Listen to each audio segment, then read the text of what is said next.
উত্তেজনার সময় যে মধুটা বের হয় এটা এবং মনি দ্বিতীয় এই চারটা জিনিসের সমন্বয়ে একটা খাবার তৈরি করে এটা না হলো প্রেম ভাষা।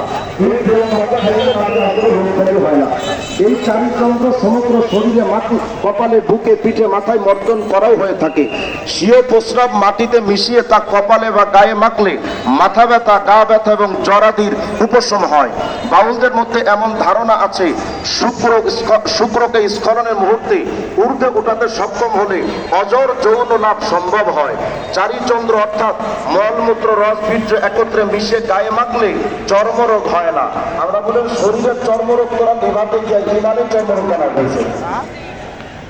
এরপরে বাউলদের মূল বিষয়ের মধ্যে অসংখ্য বিষয় আছে, যেমন তাদের মূল আদর্শ হলো আল্লাহর ধ্যানে চেষ্টা করা নয়, আল্লাহর পূজা করা নয়। তাদের মূল টার্গেট হলো গুরুকে সাধনা করা, গুরু ভজনটাই হলো তাদের মূল টার্গেট। তারা এ ব্যাপারে বিশদ লম্বা আলোচনা করেছে। তাদের অখণ্ড লালন সঙ্গীত করে 57 নম্বর পৃষ্ঠার মধ্যে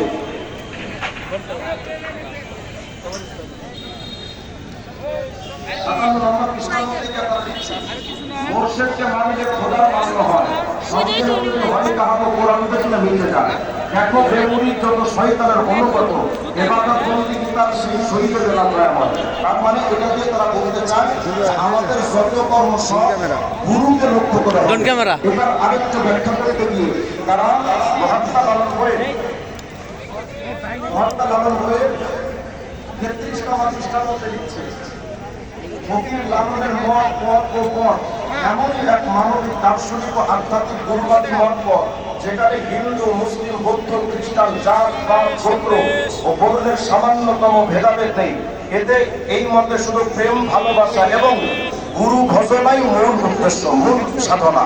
তার মানে গুরুর পূজা করাই এদের মূল টার্গেট। এজন্য আশ্চর্য হবেন এরা তাদের সেজদা যে দেয়, আমরা তো হাদিসে জিবরাইলের মধ্যে পড়েছি আল্লাহ রাসূল সাল্লাল্লাহু আলাইহি ওয়াসাল্লামকে বলা হয়েছে হুজুর পুলিশ যেখানে নড়ছে ওখান থেকে সেজদা দিবেন তখন এমন ভাবে দিবেন যেন আপনি আল্লাহকে দেখতে পাচ্ছেন। এটা যদি ইমানের না গোলায় অন্তত এটা মনে রাখেন যে আল্লাহ আপনাকে দেখতে পাচ্ছেন। তাহলে আমরা যখন সেজদা দিব কল্পনা করবো কাকে?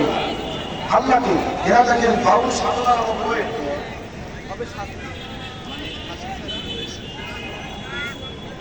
আচ্ছা বাউল সাধনা বলে আমি বইটা ওদিক আছে আমি এখানে পড়ে দিচ্ছি। আলিফ মানে সোজা ও রুকু মানে হাঁটুতে যাওয়া। তারপর সিজদার সময় মুর্শিদ রূপ ধ্যান করতে হয়, মানে সিজদার সময় মুর্শিদ রূপ ধ্যান করতে হয়। সেই ধ্যান করতে পারলে চোখের সামনে আল্লাহ রূপী মুর্শিদ উপস্থিত হন, আর সেই আল্লাহকে হাজির নাজির রেখে সিজদা করতে হবে। তার মানে যখন আপনি সিজদা দিবেন কল্পনা করবেন যে আপনার পীর আপনার সামনে হাজির, এই পীরকে আল্লাহ মনে করে সিজদা দিতে হবে। অথচ কোরআনে কারীমের অসংখ্য আয়াতের মধ্যে আসছে ফাসজুদু লিল্লাহি ওয়াবুদু, বিজয় মাঠ মানিকগঞ্জের না যারা এত কুফরি মতবাদ